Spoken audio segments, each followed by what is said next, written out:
Welcome in my channel. And आज का जो क्लास है वो है electricity from class 10th। So guys, ये जो क्लास है इसमें ये खास बात है मेरा इस क्लास में कि ये जो क्लास है मैंने सोचा कि इसे बहुत मैं ऑप्टिमाइज करूं एंड जो इम्पोर्टेंट टॉपिक है जिससे आप लोग को मतलब कम से कम समय में सारा नॉलेज में दे पाऊं, वो मैंने एक टारगेट लिया था इसमें। सो गाइज, ये जो वीडियो है ये 15 से 20 मिनट का होगा और इसमें मैं इलेक्ट्रिसिटी चैप्टर के हर एक टॉपिक को कवर करूंगा। एंड गाइज, वीडियो लास्ट तक देखना एंड पसंद आए तो लाइक एंड सब्सक्राइब जरूर कर देना। एंड गाइज, ये जो इलेक्ट्रिसिटी चैप्टर है इसमें मैंने यहाँ पर नोट डाउन किया है कि कितने इंपॉर्टेंट इसमें तो टॉपिक्स है, वो क्या क्या टॉपिक्स हैं। सो गाइज, एनसीईआरटी के अनुसार यहाँ पर जो पहला टॉपिक है वो है इलेक्ट्रिक करंट। हम लोग पहले बात करेंगे यहाँ पर इलेक्ट्रिक करंट के बारे में। देन गाइज, जो सेकंड टॉपिक है वो है पोटेंशियल एंड पोटेंशियल डिफरेंस, कि पोटेंशियल क्या होता है एंड पोटेंशियल डिफरेंस क्या होता है। एंड नेक्स्ट है सर्किट डायग्राम, हम यहाँ पर बात करने वाले हैं फिर सर्किट डायग्राम के बारे में, ठीक है गाइज। एंड नेक्स्ट है ओम्स लॉ, कि ओम्स लॉ क्या है। और जो फिफ्थ टॉपिक है वो है रेसिस्टेंस। एंड गाइज, जो रेसिस्टेंस है वो डिवाइडेड है देन सीरीज एंड पैरेलल में, कि सीरीज में जो रेसिस्टेंस होता है उसका फॉर्मूला क्या है एंड जो पैरेलल में रेसिस्टेंस होता है उसका फॉर्मूला क्या है। एंड नेक्स्ट सिक्स जो टॉपिक है वो है हीटिंग इफेक्ट। एंड गाइज, ये टॉपिक है कि हीटिंग इफेक्ट क्या क्या होता है, अगर हीट जो मतलब रेसिस्टेंस हाई होता है तो हीटिंग इफेक्ट क्या होगा, यही सब पढ़ना है हमें इस टॉपिक में। एंड नेक्स्ट है गाइस, लास्ट है पावर, कि जब हम लोग कैसे जानते हैं पावर के बारे में कि SI यूनिट होता है वाट, तो इसे किसका क्या पावर है, ठीक है, इसमें पावर के बारे में हम लोग पढ़ने वाले हैं। तो ये जो है हमारा इलेक्ट्रिसिटी चैप्टर का 7 टॉपिक है, ये एनसीईआरटी बेस्ड है एंड टोटल यही 7 टॉपिक के बारे में हमें पढ़ना है। एंड हमें इसको डिफरेंट टीचर डिफरेंट तरीके से पढ़ाते हैं बट बहुत लेंदी कर देते हैं। मैं इसे ऑप्टिमाइज करके पढ़ा रहा हूं। तो गाइस, मेरे साथ लास्ट तक बने रहे। मैं स्टार्ट करता हूं पढ़ाई।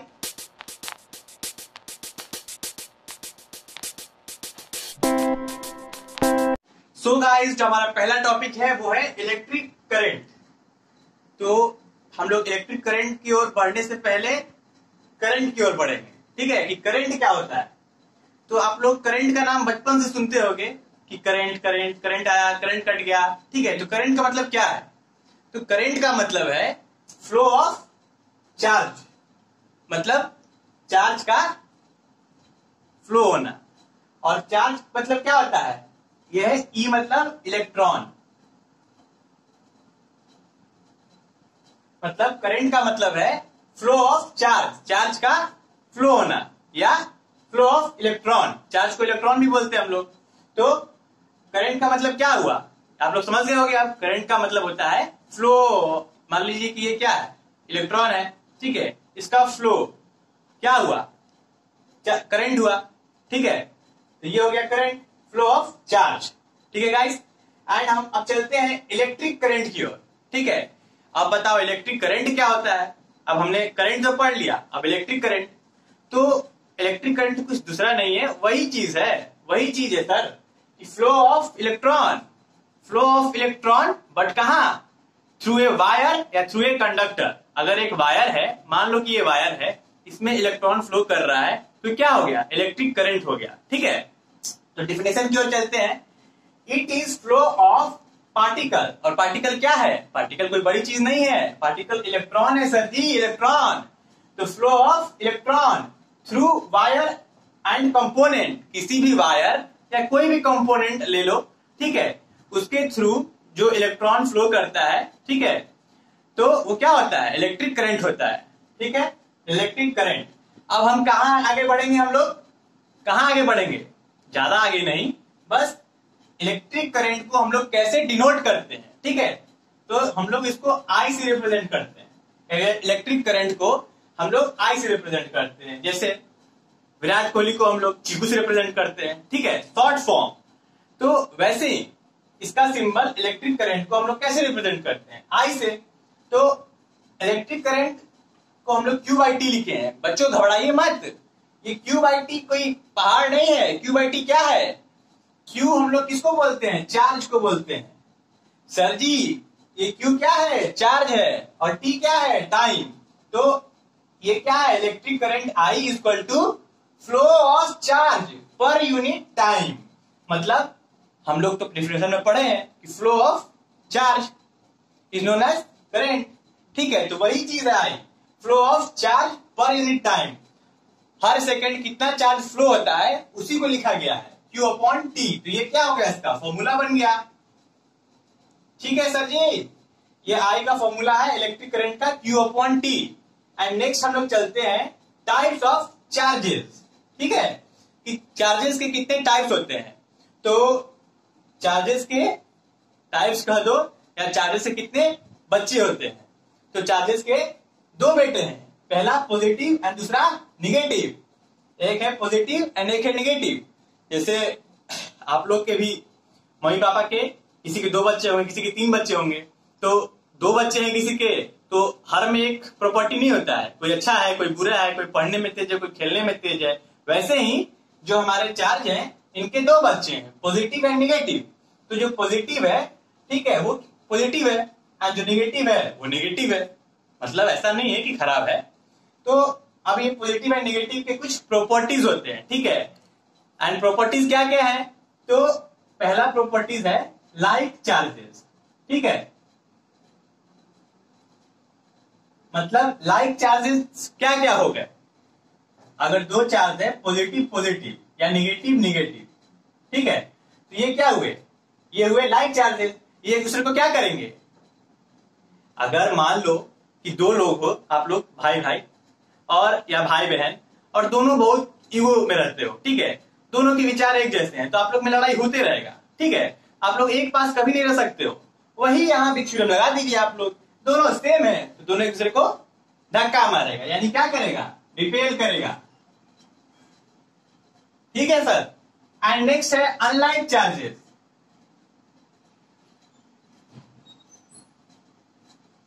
अब अनलाइक चार्जेस क्या करेगा। तो अनलाइक चार्जेस कौन कौन होगा, पॉजिटिव निगेटिव, मतलब दोनों अलग अलग होगा। ठीक है, तो अनलाइक चार्जेस तो होगा भाई, ये दोनों एक साथ मिलके रहते हैं, यानी ये क्या करते हैं, एक दूसरे को अट्रैक्ट करते हैं। ठीक है, ये एक दूसरे को अट्रैक्ट कर लेते हैं। तो ये हो गया प्रॉपर्टीज। लाइक चार्जेस एक दूसरे को रिपेल करते हैं एंड अनलाइक चार्जेस एक दूसरे को अट्रैक्ट करते हैं। तो गाइस ये था इलेक्ट्रिक करंट, करंट का डेफिनेशन, इलेक्ट्रिक करंट का डेफिनेशन। देन ये फॉर्मूला आप लोग देख लो Q अपॉन टी। एंड एक और चीज यहां पर ध्यान देने वाली है कि जो ये I है इसकी SI यूनिट भी होती है, और SI यूनिट क्या है, एम्पियर। इसको हम लोग किससे लिखते हैं, A से डिनोट करते हैं। ठीक है, तो इसका इलेक्ट्रिक करंट का SI यूनिट क्या हुआ, एम्पियर, एंड फॉर्मूला क्या हुआ, Q upon T. So guys अब हम चलते हैं, एक और प्रॉपर्टी है इसका जो है conservation of charges.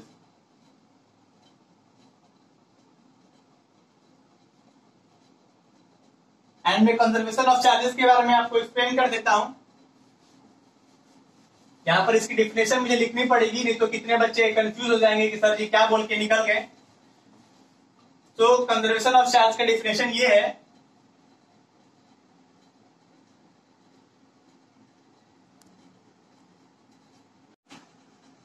To other system. So guys conservation of charge का डिफिनेशन क्या हुआ, charge can neither be created nor be destroyed. ना ही ये बनता है ना ही डिस्ट्रॉय होता है। It can only be transferred from one body या system to other system. Charge ना ही क्रिएट होता है ना ही डिस्ट्रॉय होता है, ये क्या होता है, ओनली ट्रांसफर्ड होता है। ठीक है, एक बॉडी से दूसरे बॉडी में।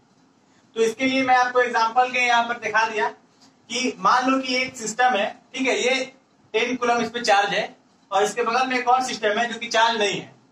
तो ये इनिशियल स्टेट में था, तो इस पे टोटल चार्ज कितना हुआ, इस टोटल चार्ज हुआ 10 कूलम। ठीक है, इनिशियल स्टेज में। एंड बाद में जो जिस पे चार्ज नहीं था उस पे क्या हुआ, चार्ज ट्रांसफर्ड हो गया 5 कूलम। तो इस पे भी 5 है एंड इस पे भी 5 आ गया। तो अभी हम लोग ऐड करेंगे टोटल, तो इसमें भी कितना आ जाएगा, 10 कूलम। मतलब इनिशियल और फाइनल दोनों क्या हुआ, इक्वल हो गया। मतलब चार्ज ना ही क्रिएट हुआ ना ही डिस्ट्रॉय हुआ, ये क्या हो गया, ट्रांसफर्ड हो गया। तो एक और बात हम लोग यहाँ बोलते हैं कंजर्वेशन ऑफ चार्ज में, एक और टर्म यूज होता है आइसोलेटेड। तो आप लोग आइसोलेटेड टर्म से कंफ्यूज मत होना कि आइसोलेटेड टर्म यहाँ क्या आ गया। आइसोलेटेड मतलब होता है in a closed body, in a close system, ऐसा सिस्टम जो क्लोज हो, ठीक है। तो क्लोज कर दिया हम लोग, चलो क्लोज कर दिए, बाहर से हम लोग सराउंडिंग से कोई मतलब नहीं है, बस इस सिस्टम के अंदर से हम लोग मतलब रखेंगे, वही होता है आइसोलेटेड। तो सिस्टम के अंदर क्या है, दो बॉडी है, एक पे 10 कूलम चार्ज है, एक पे कोई चार्ज नहीं है। बाद में क्या हुआ, चार्ज ट्रांसफर हो गया 5 and 5, तो इनिशियल एंड फाइनल दोनों इक्वल हुआ। तो ये हम लोग को क्या एक्सप्लेन करता है, कंजर्वेशन ऑफ चार्ज। सो मुझे ये कंजर्वेशन ऑफ चार्ज आप लोगों को समझ में आ गया होगा। सो गाइस, जो हमारा टॉपिक है वो है पोटेंशियल एंड पोटेंशियल डिफरेंस। नाम सुन के ही आप लोग घबरा गए होंगे, मत घबराओ, क्योंकि आप लोग हमेशा क्या करते हो, उसको रट लेते हो कि पोटेंशियल क्या है, पोटेंशियल डिफरेंस क्या है, पर आप लोगों को कभी समझ में नहीं आता है कि होता क्या है। बस 2 मिनट ध्यान दे दो मेरे को, 2 मिनट इस टॉपिक पे ध्यान दो, मैं गारंटी दे रहा हूं कि आप लोगों को जिंदगी भर के लिए ये याद हो जाएगा, ये समझ में आ जाएगा कि क्या है पोटेंशियल और क्या है पोटेंशियल डिफरेंस। तो डिफिनेशन पे जाने से पहले मैं आप लोगों को समझा रहा हूं, आप लोग ध्यान से समझ लो। बस सपोज कि एक unit positive charge plus Q है बहुत दूर, ठीक है। अभी इसको यूनिट पॉजिटिव चार्ज को जो इन्फिनिटी पे है, बहुत दूर है, इसको क्या कर रहे हैं हम लोग, एक गिवन पॉइंट ए पे ला रहे हैं, ठीक है। अभी मान लो एक यूनिट पॉजिटिव चार्ज है, इसको हम लोग एक गिवन पॉइंट ए पे ला रहे हैं बहुत दूर से, तो उसको लाने में क्या लगा, हमारा एनर्जी लगा, हमने कुछ फोर्स लगा के उसको लाया, ठीक है। तो हमने उस पर क्या किया, वर्क डन किया, तो यही वर्क डन क्या हुआ, पोटेंशियल हुआ। नहीं समझ में आया, ठीक है, दूसरे भाषा में समझाता हूं आप लोगों को, जिस भाषा में आप लोग समझ लो। तो सपोज करो कि आपका दोस्त राम, आपका दोस्त राहुल, चलो राहुल, ठीक है, राहुल बहुत कॉमन नेम है। आपका दोस्त राहुल है, वो कहां है, वो मून पे गया है, जा नहीं सकता है पर सपोज तो कर सकते हैं ना, सपोज कर लो कि मून पे गया है, ठीक है। तो ये है आपका दोस्त राहुल, कहां गया है, मून पे है, हम लोग तो अर्थ पे हैं। तो राहुल को मून से हम लोग को अर्थ पर लाना है, ठीक है। यहाँ पर सारे जो कंडीशन है, सैटेलाइट सब कुछ छोड़ दो, ये सब कंडीशन मत देखो, बस सोचो कि बहुत दूर है मून पे, उसको हम लोग को अर्थ पर लाना है जबरदस्ती, वो नहीं आना चाहता है, ठीक है। तो हम लोग उसको पकड़े, ठीक है, और उसको खींच के अर्थ तक लाए। तो उसको पकड़ के यहां तक लाने में हमें क्या लग रहा है, हमें फोर्स लगाना पड़ रहा है, हमें कुछ वर्क डन करना पड़ रहा है, ठीक है। तो वही वर्क डन अर्थ तक लाने में जो वर्क डन हो रहा है वो क्या हुआ, वही हुआ पोटेंशियल, वही क्या हुआ, पोटेंशियल। तो इसका मतलब राहुल एक ही है, इसलिए यूनिट पॉजिटिव चार्ज हम लोग बोल रहे हैं, यानी एक ही चार्ज, ठीक है, एक ही पॉजिटिव चार्ज को क्या कर रहे हैं हम लोग, इंफिनिटी से, ये कहां पे है, इंफिनिटी पे, यानी बहुत दूर से एक गिवन पॉइंट, ये क्या है, एक गिवन पॉइंट है, इंफिनिटी से गिवन पॉइंट तक इसको लाने में जो एनर्जी लग रहा है, जो वर्क डन लग रहा है, वही क्या हुआ, वर्क डन, वो पोटेंशियल हुआ, ठीक है गाइस। तो हम लोग चलते हैं इसकी डेफिनेशन की ओर। डेफिनेशन क्या है पोटेंशियल का, अमाउंट ऑफ वर्क डन, कितना वर्क डन लग रहा है इस चीज में, इन मूविंग, गौर करिएगा, in moving a unit positive charge, एक यूनिट पॉजिटिव चार्ज को मूव कराने में, फ्रॉम इंफिनिटी, कहां से, बहुत दूर, इंफिनिटी पे, वहां से टू ए गिवन पॉइंट, एक गिवन पॉइंट ए तक। तो इसका मतलब यही हुआ कि एक चार्ज है जो इंफिनिटी पे है, उसको एक गिवन पॉइंट तक लाने में जितना वर्क डन लगा वो क्या हुआ, पोटेंशियल।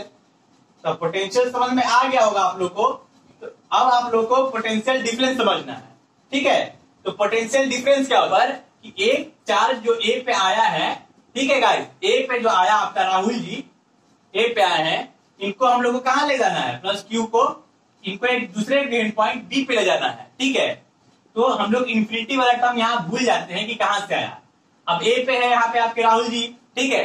अब राहुल जी को ए से बी में ले जाने के लिए एक गिवन पॉइंट से दूसरे गिवन पॉइंट तक ले जाने में जितना वर्क डन लग रहा है, जितना वर्क डन लग रहा है, वही हुआ हमारा पोटेंशियल डिफरेंस। तो पोटेंशियल डिफरेंस क्या है यहाँ पर definition, work done in moving a unit positive charge from one point two another, ठीक है गाइस।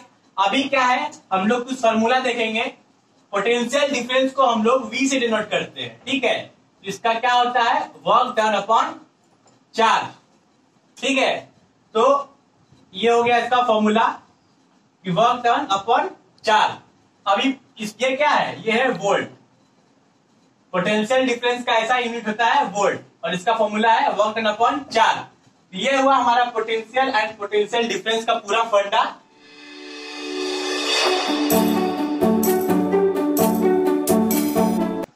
तो गाइस जो हमारा अब टॉपिक है वो है सर्किट डायग्राम, और ये जो टॉपिक है पूरे इलेक्ट्रिसिटी चैप्टर का सबसे आसान सा टॉपिक है सर्किट डायग्राम। मतलब नाम से ही मालूम चल रहा है ये हम लोग डायग्राम के बारे में पढ़ेंगे। तो इसका डेफिनेशन क्या है? The schematic diagram. ये क्या है? स्कीमेटिक डायग्राम है। सर्किट डायग्राम क्या है? Circuit diagram is a schematic diagram जो क्या रिप्रेजेंट करता है? Different components of the circuit. Circuit का डिफरेंट कंपोनेंट जैसे कि रेजिस्टर, बल्ब, बैटरी, ये सब रिप्रेजेंट करता है सर्किट के अंदर। वो है क्या? Circuit diagram. सर्किट मतलब क्या? एक क्लोज्ड पैथ जिसपे इलेक्ट्रिसिटी ट्रैवल करे और उसपे क्या हो? कंपोनेंट हो। ठीक है, तो वो होता है सर्किट डायग्राम। अभी आप लोग कंफ्यूज हो रहे होंगे कि सर ये स्कीमेटिक क्या है, तो आप लोग डिफिनेशन में स्कीमेटिक पढ़ के निकल लेते हो ऐसे, तो आज समझ लो स्कीमेटिक मतलब क्या होता है। ये खोदी पहाड़ और निकली चुहिया वाला खेल है। स्कीमेटिक होता है रिप्रेजेंटेशन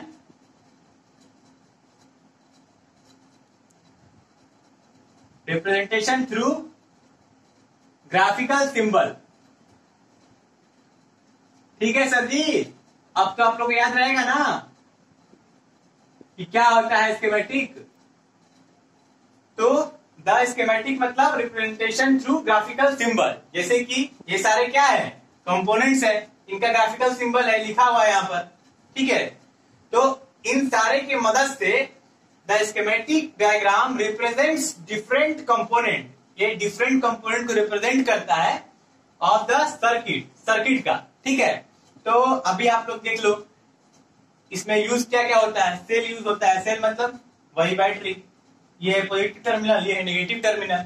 ये स्विच का सिंबल है, ये रेजिस्टर का सिंबल है, ये वोल्ट मीटर का सिंबल हुआ, ये एमीमीटर का सिंबल हुआ। वोल्ट मीटर का यूज हम लोग किस लिए करते हैं?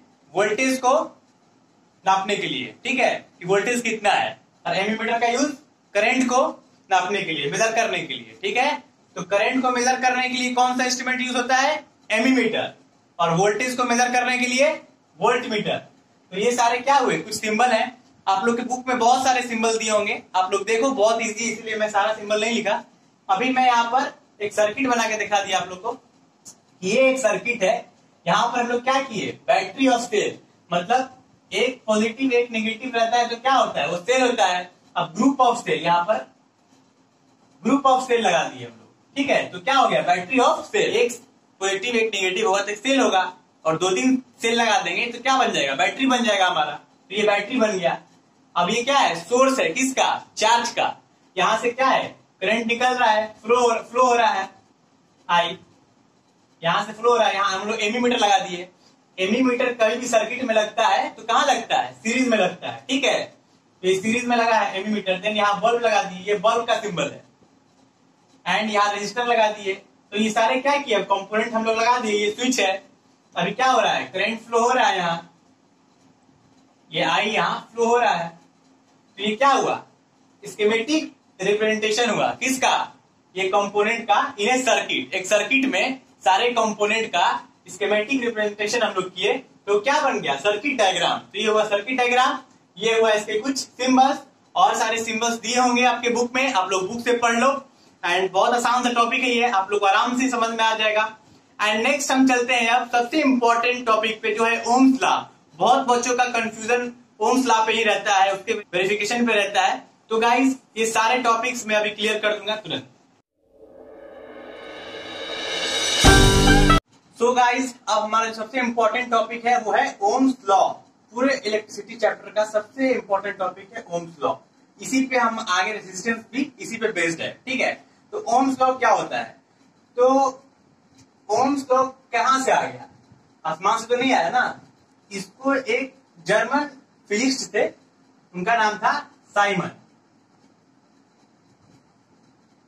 तो साइमन साहब ने, साइमन ओम्स नाम था उनका, तो उन्हीं के नाम पे इसको ओम्स लॉ दिया गया, क्योंकि उन्होंने क्या किया? एक स्टेटमेंट दिया। तो उन्होंने एक ओम्स लॉ, एक स्टेटमेंट दिया किस पे? पोटेंशियल डिफरेंस V और आई के रिलेशनशिप पे, ठीक है। आप लोग का भी रिलेशनशिप होगा ना किसी से, तो ऐसे ही उन्होंने पोटेंशियल डिफरेंस और करंट का रिलेशन पे एक स्टेटमेंट दिया।